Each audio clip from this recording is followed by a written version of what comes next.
Shalita encontra uma namorada na boate Lakonga não deve ser lida apenas como um episódio romântico inserido no universo de tapas e beijos, mas como uma espécie de comentário afetivo sobre o amadurecimento emocional feminino em um contexto urbano contemporâneo,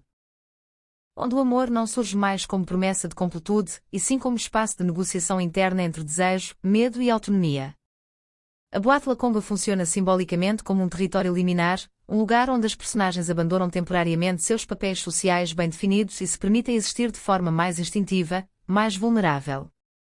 Shalita, que ao longo da série sempre foi apresentada como alguém racional, controladora de si e do entorno, entra nesse espaço não por impulso próprio, mas quase empurrada pela circunstância, o que reforça a ideia de que a transformação dela não nasce de uma busca ativa pelo amor, mas de um encontro inesperado com algo que ela não estava preparada para sentir. A primeira cena na boate é construída com excesso sensorial, luzes, sons, corpos em movimento, contrastando com a postura inicialmente rígida de Shalita, que observa mais do que participa, como se estivesse protegida por uma camada invisível de distanciamento emocional. Esse contraste não é gratuito, pois prepara o terreno para o impacto da aparição da outra mulher, cuja presença é marcada não pela exuberância, mas pela calma, quase como um ponto de silêncio em meio ao ruído, e é exatamente isso que chama a atenção de Shalita.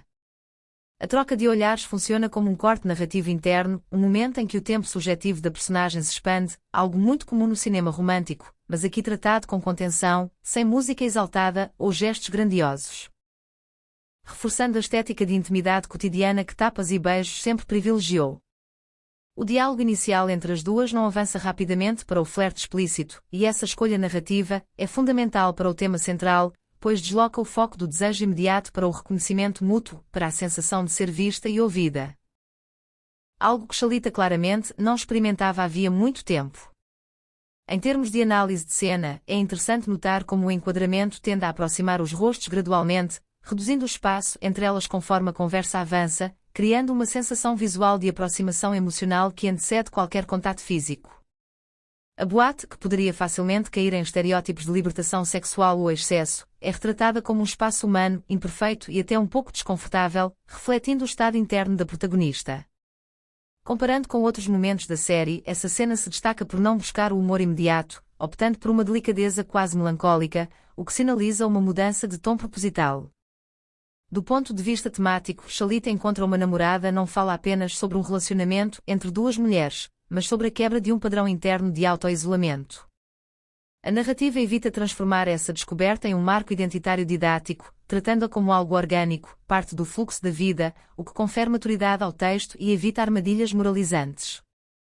Pessoalmente, ao assistir essa sequência, é impossível não lembrar de encontros que mudaram rumos não por promessas explícitas, mas por uma sensação súbita de encaixe emocional, aquela impressão rara de que alguém está olhando para você sem tentar te decifrar ou corrigir.